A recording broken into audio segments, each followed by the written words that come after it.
selamat pagi teman-teman. Perkenalkan nama saya Noprianta Mina, NIM 1120097, kelas B. Di video ini saya akan menjelaskan proposal yang berjudul Pengaruh Kompetensi Sumber Daya Manusia terhadap Efektivitas Kinerja Masyarakat Desa di Kecamatan Mengapu, Kabupaten Sumba Timur. Bagian latar belakang itu permasalahan penelitian terkait dengan kompetensi pegawai dari aspek pendidikan dan pengetahuan belum dilaksanakan secara efektif oleh pegawai Badan Pemberdayaan Masyarakat Desa. Mengapa saya memilih penelitian ini? Karena saya ingin mengetahui kondisi perkembangan pada kantor Badan Pemberdayaan Masyarakat Desa di Mengapu, Kabupaten Sumba Timur. Terbukti pada saat melakukan wawancara pada salah satu pegawai mengatakan bahwa ada sebagian pegawai yang ditempatkan tidak cocok dengan pendidikan ataupun kompetensi yang dimiliki, sehingga dikatakan bahwa kurangnya jumlah pegawai dibandingkan dengan kebutuhan yang akan dipenuhi. Selanjutnya, persoalan penelitian itu yang pertama, bagaimana kompetensi terhadap efektivitas kinerja pegawai pada Badan Pemberdayaan Masyarakat Desa. Yang kedua, untuk mengetahui kinerja pegawai pada Badan Pemberdayaan Masyarakat Desa daerah Mengapu, Kabupaten Sumba Timur. Yang ketiga, untuk mengetahui besar pengaruh kompetensi terhadap efektivitas kinerja pegawai pada Badan Pemberdayaan Masyarakat Desa. Selanjutnya, manfaat penelitian. Ada dua yang bertujuan dalam penelitian yang dikemukakan, maka manfaat penelitian ini adalah yang pertama, manfaat teoritis. Penelitian ini bisa menjadi referensi baik bagi pihak-pihak yang berkepentingan dalam mencari informasi, terutama yang berkaitan dengan kompetensi terhadap efektivitas kinerja pegawai, atau bisa menjadi acuan untuk penelitian-penelitian yang akan datang. Yang kedua, manfaat praktis, yaitu sebagai bahan masukan kepada investasi agar menjadi bahan pertimbangan dalam mengevaluasi masalah sumber daya manusia dengan melihat kompetensi dan efektivitas kinerja pegawai. Selanjutnya, tinjauan pustaka. Pengertian sumber daya manusia yaitu sumber daya yang merupakan modal yang sangat berperan penting dalam mencapai tujuan perusahaan. Sumber daya manusia ini juga adalah aset yang harus dirawat dengan baik, karena pemberdayaan sumber daya manusia yang dikelola secara teratur dan sistematis.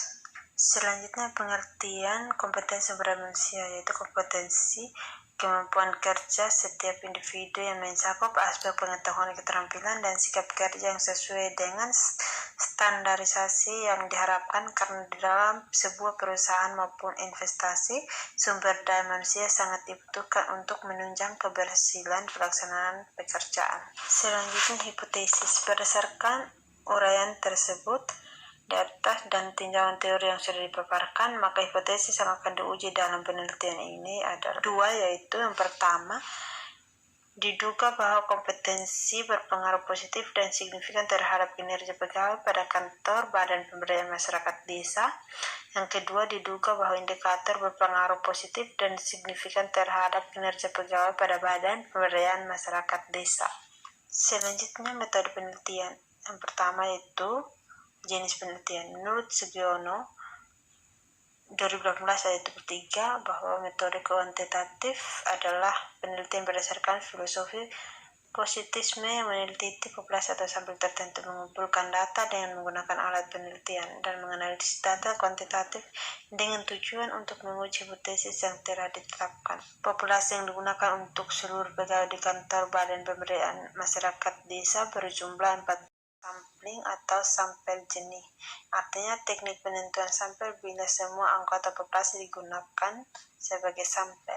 Selanjutnya, jenis dan sumber data. Data yang digunakan ada dua, yaitu yang pertama data primer, yaitu data yang langsung saya peroleh dari objek penelitian dari kantor Badan Pemberdayaan Masyarakat Desa.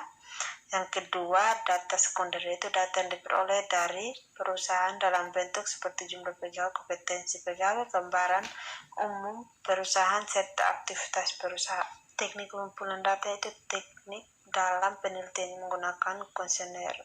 Kuesioner adalah daftar pertanyaan yang mencakup semua penelitian dalam bentuk kuesioner dan disebarkan kepada responden untuk diisi sesuai alternatif jawaban yang telah disediakan. Selanjutnya, teknik analisis data. Penelitian ini menggunakan analisis deskriptif dan teknik analisis regresi linear sederhana. Selanjutnya, pembahasan. Sejarah singkat pada kantor pemberdayaan masyarakat desa, yaitu Kota Lengapu adalah nama kecamatan yang juga merupakan ibu kota dari Kabupaten Sumba Timur, Provinsi Nusa Tenggara Timur, Indonesia. Luas kecamatan di sekitar 191 km dengan populasi di tahun 2020 berjumlah 39.690 jiwa dan pendapatan 5.037,80 jiwa. Ibu kota kecamatan ini terletak di Kelurahan Hambala. Kecamatan ini memiliki 172 rukun tetangga RT dan 63 rukun warga RW. Dusun yang terbagi ke dalam 3 desa dan kelurahan. Penduduk asli Sumba Timur adalah suku Sumba, demikian juga yang ada di Kota Lengapu. Selain itu, ada juga suku pendatang lain dari sekitar Provinsi Nusa Tenggara Timur, seperti suku Alor, suku Flores, dan juga pendatang seperti Jawa, Bugis, Bali, dan lain-lainnya. Sementara itu, bahasa yang digunakan di kawasan itu, selain bahasa Indonesia, penduduk lokal memiliki bahasa Sumba dengan logat Nigar Kembera. Berdasarkan tabel di atas menyatakan bahwa jumlah responden yang paling banyak adalah responden perempuan, yakni sebanyak 53 orang atau sebesar 65,4%. Adapun jumlah responden laki-laki sebanyak 28 orang atau sebesar 34,6%. Usia 41 sampai 50 tahun sebanyak 10 orang memiliki 12,3%. Usia 50 sebanyak 6 orang yang memiliki tingkat presentasi 7,4%. Selanjutnya kesimpulan, penelitian ini memiliki tujuan untuk mengetahui pengaruh keahlian dan sikap terhadap kinerja pegawai. Maka dapat disimpulkan yang pertama, pengaruh kompetensi yang berpengaruh positif terhadap kinerja pegawai di Dinas Badan Pemberdayaan Masyarakat Desa di Kota Lengapu. Hasil penelitian menunjukkan bahwa semakin tinggi kompetensi yang dimiliki oleh pegawai yang bekerja, maka kinerja pegawai di Dinas Pemberdayaan Masyarakat Desa semakin meningkat. Sebaliknya, apabila pegawai tidak memiliki keahlian, maka kinerjanya akan menurun. Yang kedua, pengaruh faktor berpengaruh positif terhadap kinerja pegawai di Dinas Pemberdayaan Masyarakat Desa. Hasil penelitian menunjukkan bahwa semakin baik sikap yang dimiliki oleh pegawai yang bekerja, maka kinerja pegawai di Dinas Badan Pemberdayaan Desa semakin meningkat. Indikator pegawai memiliki sikap kerja negatif, maka kinerja akan secara rasional rendah. Selanjutnya saran. Berdasarkan penelitian, pembahasan, dan kesimpulan di atas, maka saran dapat meningkatkan kinerja pegawai dan memperhatikan para kualitas dan kompetensi pegawai tersebut sehingga mencapai tujuan. Yang kedua, diharapkan penelitian ini dapat dijadikan sebagai bahan atau masukan maupun sebagai bahan pertimbangan guna meningkatkan kinerja pegawai.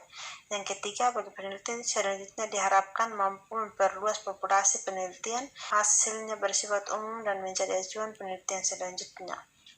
Demikian hasil presentasi dari saya, sekian dan terima kasih.